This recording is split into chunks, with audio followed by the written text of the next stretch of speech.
God, it feels good to be back in a race suit. Be back here at Jharkhand, the perfect testing ground to put the 2017 RC390 through its paces. Now all of you who have already seen our launch video obviously know everything about this bike, know everything about the updates. And those of you who have missed out, well, just click on the icon above to check it out. Better still, hit the subscribe button so you can be with us right on top of the game. But for now, it's time to test all the ammunition that the RC390 now comes loaded with.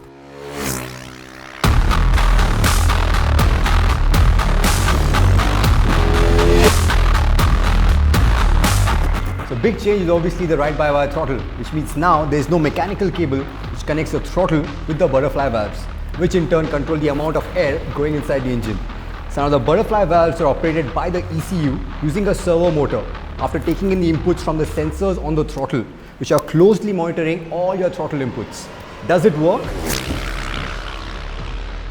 Yes, because the throttle response has definitely improved. It's a little more urgent now, or more responsive. Also, the fueling I felt is better. It's a little more precise. Throttle response has also become smoother.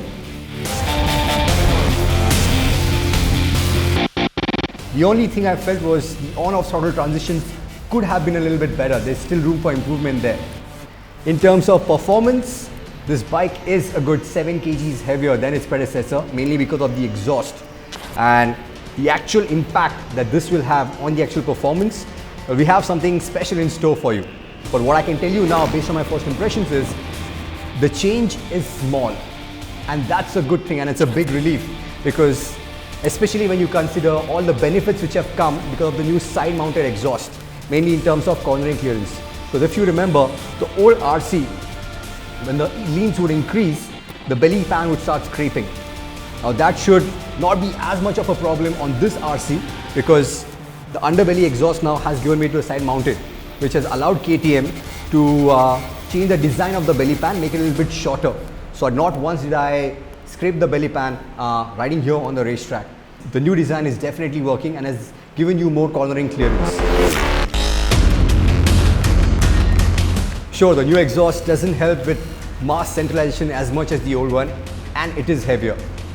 But to be honest, it's very difficult to notice any big changes in the handling dynamics of the bike unless you are riding the new RC back to back with the old one, because the new one is just as agile, is just as sure-footed in corners, always egging you to carry more and more speed into the corner. And that's exactly why you also have a slipper clutch now, just like the 2016 RC, which helps you take that much more speed into the corners.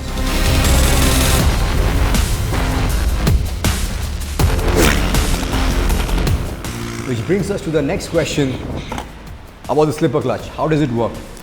Well, to put it simply, imagine this scenario. You're on the highway, you're riding in 5th gear, and you suddenly go down 3 gears. Now, as soon as you let go of the clutch, you'll notice that the engine RPMs rise, and there's a good chance that the rear wheel will lock and start hopping. That's because at this point of time, the rear wheel is spinning much faster than the engine for that particular gear. And this is exactly where the slipper clutch helps, because it allows the clutch to slip until the engine and the rear wheel are spinning at the appropriate speed for that gear, thereby preventing it from locking or hopping at corner entry. And with the bike being a lot stable at corner entry, it obviously boosts your confidence, gives you a little more time to carry that much more speed into the corners. Does it work? Absolutely, because the bike was stable even under aggressive downshifts.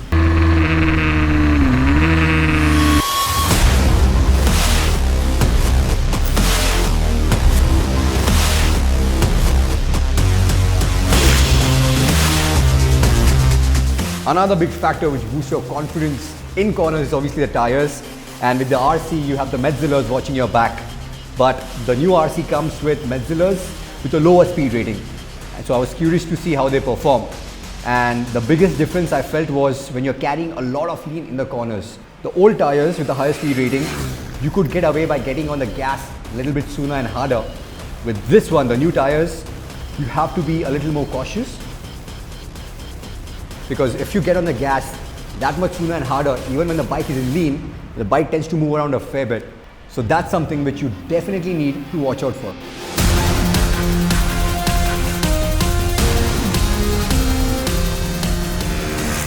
What I did not expect though were the strides that KTM have made in terms of improving the braking performance on the RC. I was anything but happy with the braking performance on the old RC because it lacked the outright stopping power, the feel, the feedback and the initial bite. And also after quite a few hard laps, the lever would start coming all the way in, which was very scary. No longer the case with the new RC because you have really good amount of stopping power and initial bite even with the ABS on. I did not even switch it off even though I was riding here on the track, and that's saying something. Although I feel that there's still some room for improvement in the feel department because I feel the feedback can be a little bit better. And while we are at it, I would have also loved the new RC came with the bubble screen which we have seen on the RC Cup bikes, because it makes it that much easier for big guys like me to duck in properly. From an everyday point of view, the things which you'll appreciate are the wider mirrors because they give you a lot better view of the world which you're leaving behind. I love the adjustable levers, especially the brake lever because I could bring it in. My hand is still broken, so it allowed me to brake as I wanted to, while still not putting as much stress on the hand, which was great. The seat has more cushion, so it's a little more comfortable now. So just like on the 2016 RC, this one also gets engine shrouds, which diverts hot air from the engine away from the rider's leg onto the ground. And also as the fueling has improved, I also felt the vibrations were noticeably less. But then again, we are on a racetrack, not the best place to test out these updates.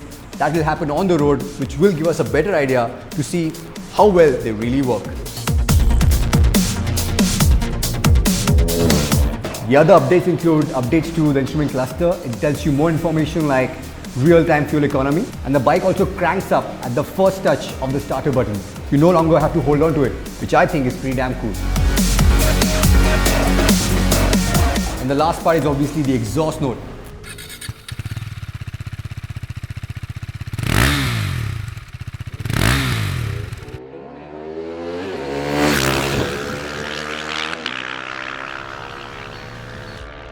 A lot of you wanted to know if it sounds any different.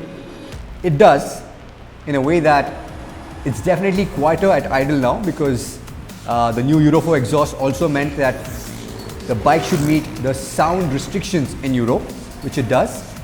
But at full whack, it definitely sounds a lot more throatier.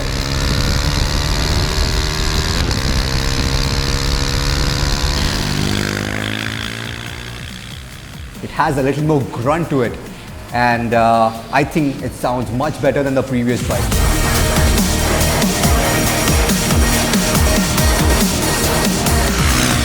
So that's the download from the racetrack on the 2017 RC390. As I mentioned, there's another performance video in the works. So if I were you, I would turn on those notifications because that would also make you a part of our special notification squad. Until then, ciao.